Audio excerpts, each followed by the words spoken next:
ಸ್ನೇಹಿತರೆ. ಸಿನಿಮಾ ಮಾಧ್ಯಮ ಅಂದ್ರೆ ಏನಪ್ಪಾ ಅಂದ್ರೆ ದುಡ್ಡು ದೋಚುವಂತ ಸಂಸ್ಕೃತಿ, ನಿಮ್ಮನ್ನ ಕೆಟ್ಟ ಅಸಂಸ್ಕೃತ ಜಗತ್ತಿಗೆ ತಳ್ಳುವಂತ ವಿಕೃತಿ. ಸಿನಿಮಾ ಮಾಧ್ಯಮ ಪಕ್ಕಕ್ಕಿಟ್ಟು ಪುಸ್ತಕವನ್ನು ಕೈ ಹಿಡ್ಕೊಳ್ಳಿ ಉದ್ಧಾರ ಆಗ್ತೀರಾ. ನಿಮ್ಮ ನಾಗರಿಕ ಜಗತ್ತಿನ ಅವಕಾಶಗಳನ್ನ ಬದಿಗಿಟ್ಟು ಸಾಂಸ್ಕೃತಿಕ ಜಗತ್ತನ್ನು ಕಟ್ಕೊಳ್ಳಿ. ಈ ಸಮೃದ್ಧವಾದ ಜಗತ್ತನ್ನ ನೀವು ಕಟ್ಟಲಿಕ್ಕೆ ಸಾಧ್ಯ ಆಗ್ತೀರಾ. ಆತಂಕ ಆಗ್ತಾ ಇದೆ. ನನ್ನ ಜನ, ನನ್ನ ಯುವಕರು ಯಾವ ಕಡೆ ಹೋಗ್ತಾ ಇದ್ದೀರಾ? ಇವತ್ತು ಸಿನಿಮಾ ಮಾಧ್ಯಮಗಳಲ್ಲಿ ಹೋಗಿ ಸೇರ್ತಾ ಇರುವಂತೆ ಎಲ್ಲ ಜನ ನೀವೇ. ಸಿನಿಮಾ ತೆಗಿತಿರೋದು ನಿಮಗೋಸ್ಕರನೇ. ಇವತ್ತು ಯಾಕೆ ಸಂಸಾರಿಕವಾದ ವಿಚಾರ ಸಿನಿಮಾದಲ್ಲಿ ತೋರಿಸ್ತಾ ಇಲ್ಲ ಅಂದ್ರೆ ಯಾರು ಕೂಡ ಇವತ್ತು ಸಿನಿಮಾಗೆ ಹೋಗುವಂತ ಸಂಸ್ಕೃತಿಯನ್ನು ಇಟ್ಕೊಂಡಿಲ್ಲ. ಒಂದು ಕಾಲದಲ್ಲಿ ಹೇಳ್ತಾ ಇದ್ರು, ಬಂಗಾರದ ಮನುಷ್ಯ ನೋಡು ಬದುಕ್ತೀಯ, ಕಸ್ತೂರಿ ನಿವಾಸ ನೋಡು ಉದ್ಧಾರ ಆಗ್ತೀಯ, ಮಯೂರ ನೋಡು ರಾಷ್ಟ್ರಪ್ರೇಮ ಹುಟ್ಟುತ್ತೆ ಅನ್ನೋರು. ಇವತ್ತು ಯಾವ ಫಿಲಂ ನೋಡಿ ಏನು ಹುಟ್ಟಿಸ್ಕೋಬೇಕು ನಾವು? ಎಂತ ಪರಿಸ್ಥಿತಿಲಿದ್ದೀವಿ? ಅಪಭ್ರಂಶವಾದ ಸಂಭಾಷಣೆಗಳಿಂದ ನಮ್ಮ ಬದುಕಿನ ಜೊತೆ ಚೆಲ್ಲಾಟ ಆಡ್ತಿರುವಂತಹ ದಯವಿಟ್ಟು ಸಿನಿಮಾ ಮಾಧ್ಯಮವನ್ನು ದೂರ ಇಡಿ.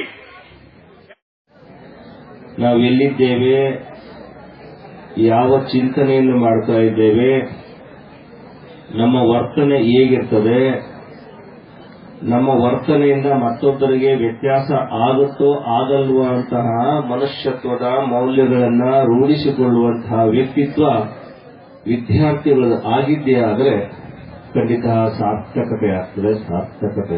ಎಲ್ಲ ಚಿಂತನೆ ಮಾಡಬೇಕು. ನಾವು ದೇಶಕ್ಕೋಸ್ಕರ ಏನು ಮಾಡಬೇಕು?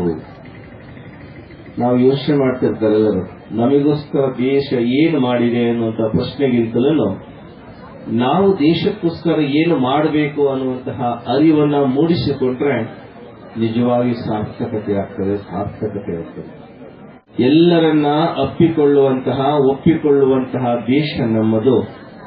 ಯಾಕಪ್ಪ ಅಂತಂದ್ರೆ ಸ್ವಾಮಿ ವಿವೇಕಾನಂದಂತಹ ಅನೇಕ ಜನರು ಈ ದೇಶದಲ್ಲಿ ಹುಟ್ಟಿ ಈ ದೇಶಕ್ಕೆ ಒಳ್ಳೆಯ ಸಂಸ್ಕೃತಿ ತಂದುಕೊಟ್ಟಂತಹ ಮಹಾನುಭಾವರನ್ನ ನಾವು ಕಾಣುವುದಕ್ಕೆ ಸಾಧ್ಯತೆಗಳಾಗ್ತದೆ. ಕೇವಲ 39 ವರ್ಷ ಬಾಳಿದಂತಹ ಸ್ವಾಮಿ ವಿವೇಕಾನಂದರ ನುಡಿಮುತ್ತುಗಳನ್ನ ದೇಶ ವಿದೇಶಗಳ ಸಮೇತ ಅವರನ್ನ ಅಪ್ಪಿಕೊಳ್ತವೆ ಅಂತಂದರೆ ಅವರ ವೀರವಾಣಿ ಹೇಗಿರಬೇಕು ಚಿಂತನೆ ಮಾಡಬೇಕು. ಅನಂತ ಪ್ರಣಾಮವನ್ನು ಅರ್ಪಿಸುತ್ತಾ ಮಾತನ್ನ ಪ್ರಾರಂಭ ಮಾಡ್ತಾ ಇದ್ದೀನಿ. ಯಾವಾಗ ನಿಲ್ಲುತ್ತೀನಿ ಅಂತ ಗೊತ್ತಿಲ್ಲ.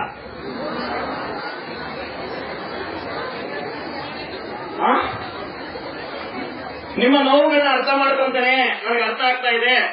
ನಿಮ್ಗೆ ಯಾವಾಗ ಭಾಷಣ ಸಾಕು ಅನ್ಸುತ್ತೆ ಅವಾಗ ಜೋರ ಚಪ್ಪಳ